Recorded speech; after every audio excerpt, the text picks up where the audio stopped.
அனைவருக்கும் வணக்கம். 3 முடிச்சு சீரியலில் இன்றைக்கி எபிசோடில் என்ன நடக்க போகுதுன்னு தான் இந்த வீடியோவில் பார்க்க போகிறோம். சூர்யா நந்தினி அப்பாவோட செக்யூரிட்டி ட்ரெஸ்ஸை போட்டு வந்து சுந்தரவல்லியை வெறுப்பேற்றுறாரு. அதனால் சுந்தரவல்லி இந்த மீட்டிங்கில் நான் இல்லை அப்படின்னு சொல்லிட்டு போயிட்டாங்க.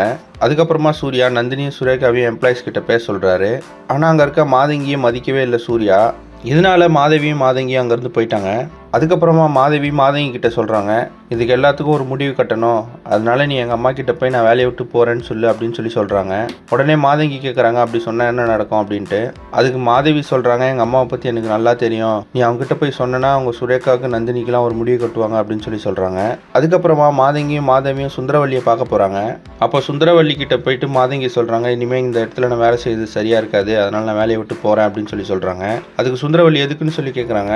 அதுக்கு மாதங்கி சொல்கிறாங்க, அதுதான் இப்போ சுரேகா வந்துட்டாங்கல்ல, அவங்க நல்லாவே ஹேண்டில் பண்ணுறாங்க, அவங்களே எல்லாமே பார்த்துக்குவாங்க, அதனால் நான் வேலையை விட்டு போகிறேன் அப்படின்னு சொல்லி சொல்கிறாங்க. அதுக்கு சுந்தரவல்லி, சுரேகா சின்ன பொண்ணு, இப்போ தான் வந்திருக்கா, இனிமேல் உங்கள் விஷயத்தில் யாரும் தலையிடாத மாதிரி நான் பார்த்துக்கிறேன் அப்படின்னு சொல்லிடுறாங்க. இன்றைக்கி எபிசோடில் பார்த்தீங்கன்னா நந்தினியோட தங்கச்சி ரஞ்சிதா சூர்யா கிட்ட சொல்கிறாங்க, எங்கள் அப்பாவை நாங்கள் கோட் சூட்டில் பார்த்ததே இல்லை அப்படின்னு சொல்லி சூர்யா கிட்ட சொல்கிறாங்க. அதனால் சூர்யா நந்தினியோட அப்பாவுக்கு கோட் சூட்லாம் மாட்டி சுந்தரவல்லி முன்னாடி போய் உட்கார வைக்கிறாரு. நந்தினியோட அப்பா அவங்க போய் சுந்தரவல்லிக்கு முன்னாடி கால் மேலே கால் போட்டு திமிரா பேசுகிறாரு. இதெல்லாம் பார்த்த சுந்தரவல்லி பக்கத்தில் இருக்க பூத்தொட்டி எடுத்து அவர் தலையிலே அடிச்சிட்டாங்க. இன்னொரு பக்கம் சுரேகா நந்தினி கிட்ட எனக்கு ஒரு மருமகளோ பெற்று கொடுங்க அப்படின்னு சொல்லி கேட்குறாங்க. இந்த விஷயத்த மாதவி மறைஞ்சிருந்து கேட்டுடுறாங்க. இப்போ பார்த்தீங்கன்னா ரஞ்சித்தோட ட்ராக்கை காட்டாமல் வேறு ஏதோ புது விஷயத்த காட்டிகிட்டு இருக்கிறாங்க. கூடிய சீக்கிரமே ரஞ்சித் ஜாமீனில் வருவார்னு நான் எதிர்பார்க்குறேன். நீங்கள் என்ன நினைக்கிறீங்கன்னு கமெண்ட்ஸில் சொல்லுங்கள். இந்த மாதிரி 3 முடிச்சு சீரியல் அப்டேட்ஸ்க்கு நம்ம சேனலை சப்ஸ்கிரைப் பண்ணுங்கள், ஃப்ரெண்ட்ஸ் அண்ட் ஃபேமிலிக்கு ஷேர் பண்ணுங்கள். நன்றி.